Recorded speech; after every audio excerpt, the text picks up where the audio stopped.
The honest answer is probably yes, but not easily, not cheaply, and not without losses that would be the worst America has suffered since World War II. That is not the answer that makes for a comfortable YouTube video. It is not the answer that either side of the Taiwan debate wants to hear. The hawks who want to project American invincibility find it insufficient. The doves who want to argue that Taiwan is indefensible and that intervention would be catastrophic find it too optimistic. But it is the answer that the available evidence from the CSIS Wargame played 24 times, from the AEI and ISW analysis of Chinese military development, from the Pentagon's 2025 Military and Security Developments Report, and from the operational lessons of Operation Epic Fury actually supports. Can the U.S. Navy stop China from taking Taiwan? Probably yes, under specific conditions at significant cost, with a meaningful probability of failure if any of those conditions are not met. That is the honest answer. This video is going to explain exactly what those conditions are, what it would cost, and what the probability of failure actually looks like. The CSIS First Battle of the Next War Wargame is the most rigorous publicly available analysis of a Taiwan invasion scenario. Played 24 times by analysts at the Center for Strategic and International Studies, using the best publicly available data on Chinese and American military capabilities, force structures, and doctrines, the wargame produced two consistent conclusions. First, China was unlikely to succeed in occupying Taiwan. Second, the cost of war for all sides was high, with estimates of more than 10,000 total casualties. The United States lost 10 to 20 warships, 2 aircraft carriers, 200 to 400 warplanes, and more than 3,000 troops killed in 3 weeks of fighting. China lost 138 naval vessels, including 90% of its amphibious fleet, 52 major surface warships, and 160 warplanes. Those numbers require careful reading. China loses. The invasion fails. Taiwan remains independent in the base case outcome of the wargame, but the United States loses 2 aircraft carriers and more than 3,000 killed in 3 weeks. 2 carriers. In the entire history of the United States Navy, only 2 carriers have been lost in combat: the USS Lexington and the USS Yorktown at the Battle of Coral Sea and Midway in 1942. Losing 2 more in 3 weeks of fighting in the Western Pacific would be the most catastrophic loss of American naval assets since World War II, and it happens in the wargame where the United States wins. The 4 conditions that the CSIS wargame identified as necessary for preventing Chinese success are the analytical framework for understanding whether the U.S. Navy can stop China. Taiwan must resist the invasion. The United States must intervene immediately. The United States must conduct military operations from Japan. And the United States must have an adequate supply of anti-ship missiles. Each of these conditions is currently under pressure. Understanding why illuminates the actual state of the military balance across the Taiwan Strait. Taiwan must resist. This condition sounds obvious, but it encompasses a range of factors that are not automatically favorable. Taiwan's military has been improving, driven by the political pressure of increasing Chinese provocative behavior and by the financial commitment of the $40 billion special asymmetric warfare budget announced by President Lai in November 2025. 57 HIMARS systems in the inventory as of August 2025. Army tactical missile systems with 300-kilometer range. The new indigenous submarine Haikun. PACE 3 Patriot Air Defense Battalions. NASAMS Air Defense Systems. Xiongfeng 3 anti-ship missiles. These capabilities are real, and they make a meaningful difference to the cost that any Chinese invasion would face. But Taiwan's ability to resist depends on more than weapons. It depends on the political will to use them, the training and doctrine to employ them effectively, and the command structure capable of maintaining coherent resistance under the shock of a massive Chinese initial strike that will attempt to destroy infrastructure, degrade command and control, and demonstrate the futility of resistance in the opening hours. The PRC has worked to recruit spies and saboteurs inside the Taiwanese government and military. Chinese cyber operations increased by more than 1,000% against Taiwanese energy facilities in 2025.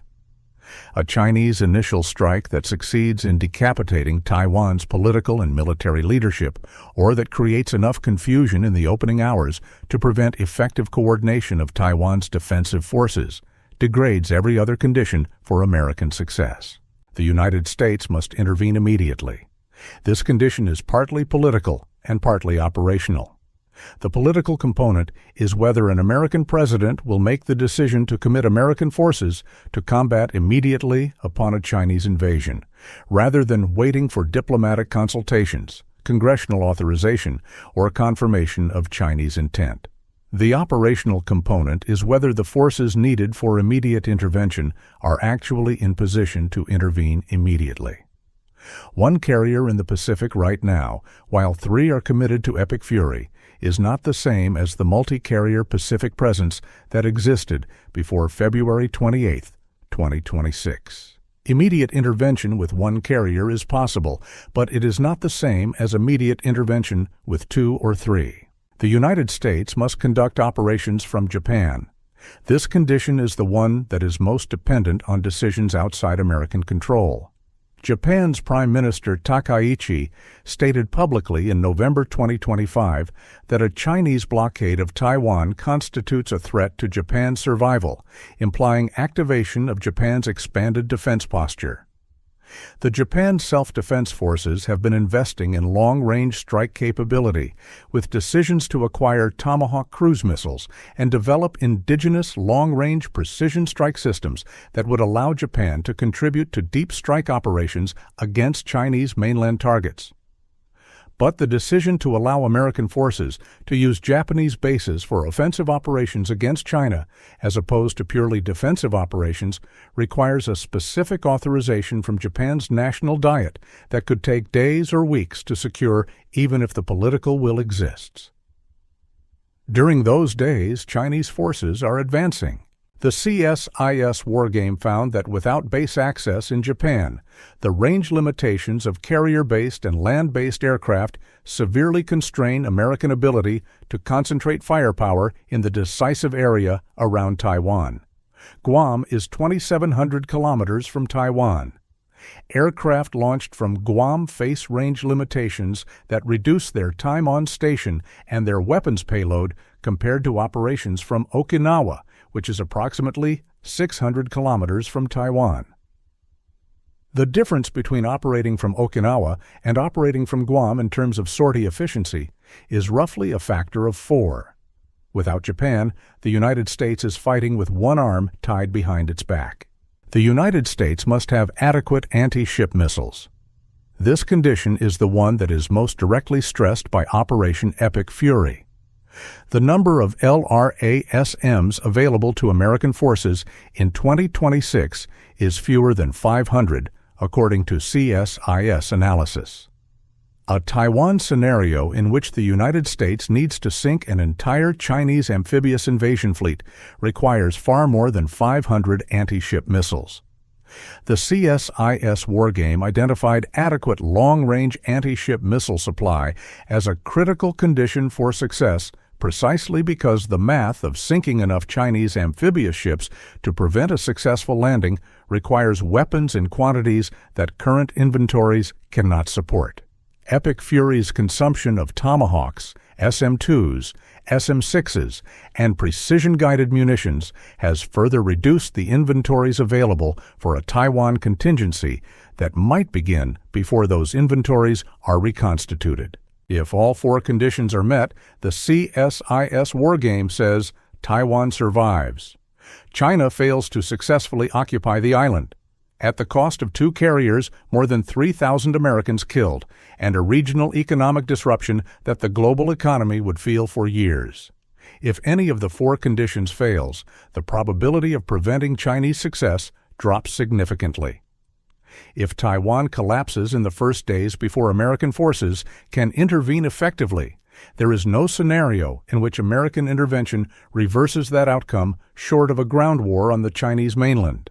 If Japan does not provide base access, the sortie rate constraint limits American ability to concentrate the firepower needed to attrite the Chinese amphibious force before it establishes a beachhead.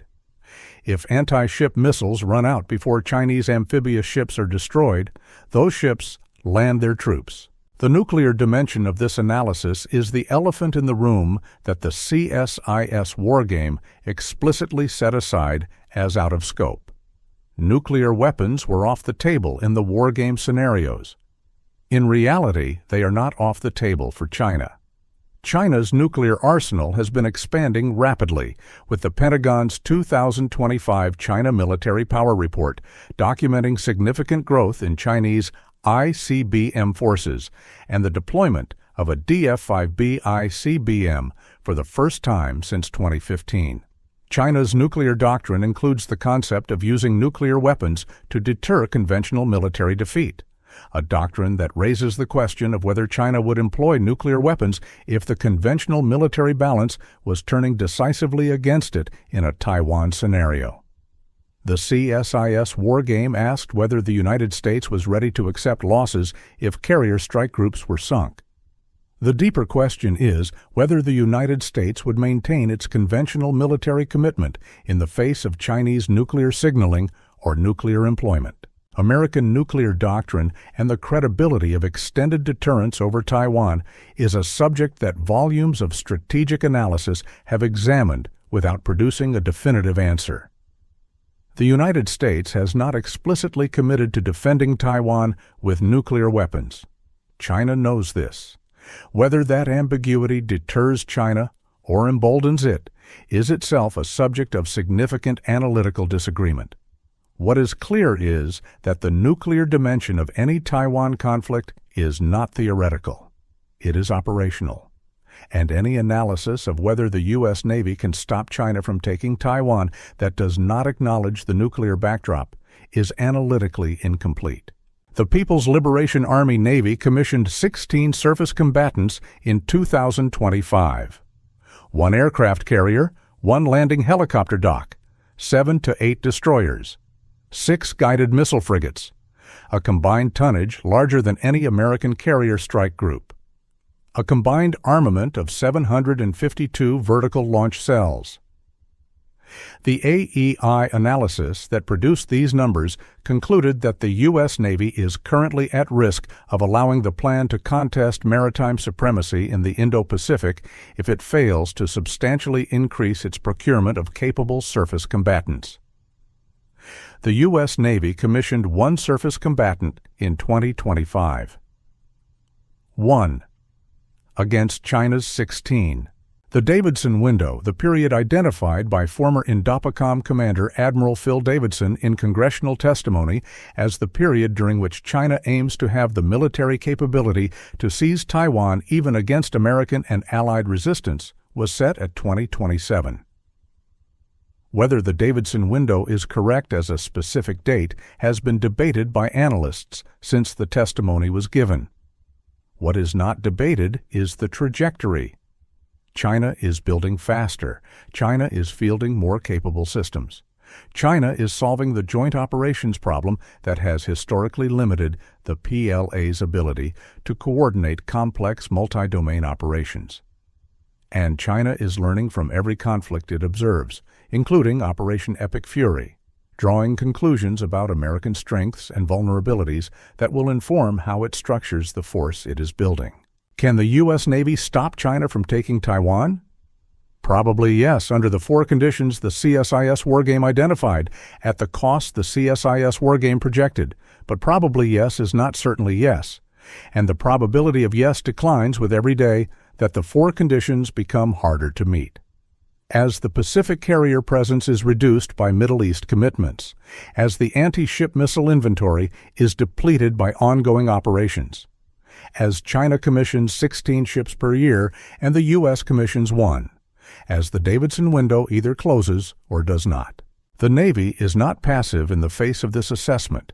The Typhoon batteries in the Philippines, the AUKUS submarine commitment, the LRASM production ramp, the Distributed Maritime Operations Doctrine, the Unmanned Systems Investment, the Japan alliance deepening under Prime Minister Takaichi. All of these are responses to the Taiwan scenario's specific demands, implemented with the urgency that the strategic timeline requires. But the answer to the question this video asks is not a simple yes. It is a probably yes, with conditions, at cost, with a probability of failure that the available evidence cannot reduce to zero. Understanding that is understanding the actual state of American naval power in the Pacific. The Navy can stop China.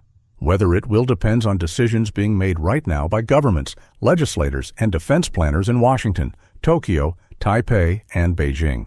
If you want to understand the specific investments being made to improve those odds, how Taiwan's own military is evolving to become the porcupine that CSIS recommends, and what the next 18 months of Chinese military development means for the Davidson window, subscribe to Navy Power Decoded. Can the Navy stop China? Probably, but not automatically, not cheaply, and not without the decisions that make probably into certainly. The question this video asks has a follow-up that matters as much as the answer. Not just can the U.S. Navy stop China from taking Taiwan, but what would it take to make the answer more certainly yes rather than probably yes? The specific investments, the specific decisions, the specific commitments that would shift the analytical assessment from probably to certainly. The LRASM production ramp is the most immediately actionable. Fewer than 500 LRASMs available in 2026 is insufficient for the anti-ship requirements of a Taiwan scenario where hundreds of planned amphibious ships need to be sunk before they can land their troops. Getting LRASM production to 2,000 or more rounds over the next 3 years is a procurement decision with a known cost and a known production timeline. It is affordable relative to the cost of losing Taiwan. The decision to fund it is political, not technical.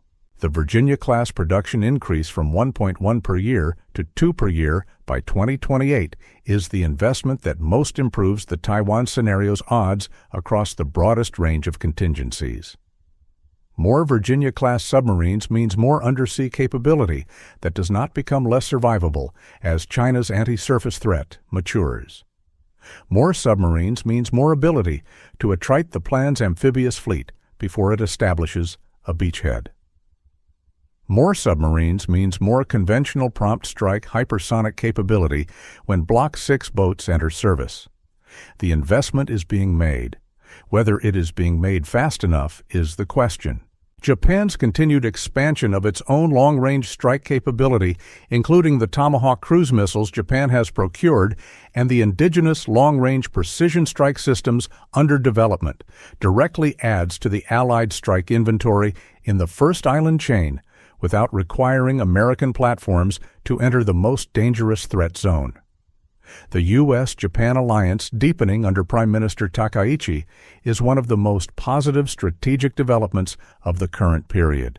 Sustaining and deepening it is a diplomatic investment with direct military payoffs.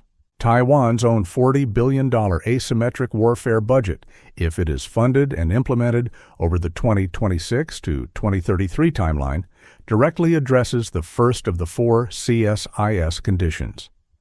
A Taiwan that is harder to invade with more HIMARS, more anti-ship missiles, more air defense, more drones, more submarines, imposes higher costs on China's amphibious force and buys more time for American and Allied intervention to arrive in decisive force. Taiwan fighting effectively is the condition that makes every other condition more achievable. Can the U.S. Navy stop China from taking Taiwan? Probably yes, with the forces and capabilities that exist today under the 4 conditions the analysis identifies. More certainly yes, with the investments that are currently being decided. The answer is not fixed. It is a variable that the decisions of the next 3 to 5 years will determine. The Navy can stop China. The question is what we are willing to invest to make that true, not just probably, but certainly. The Taiwan scenario has a dimension that no war game can fully capture: the role of time.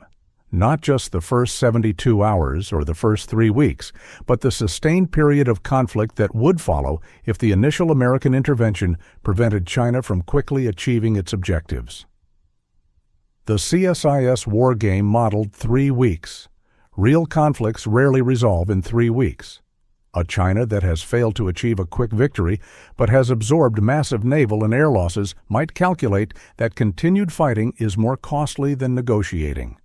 Or it might calculate that accepting a negotiated outcome that falls short of Taiwan's conquest is politically unacceptable to the Chinese Communist Party leadership, and that continued fighting is the only viable path.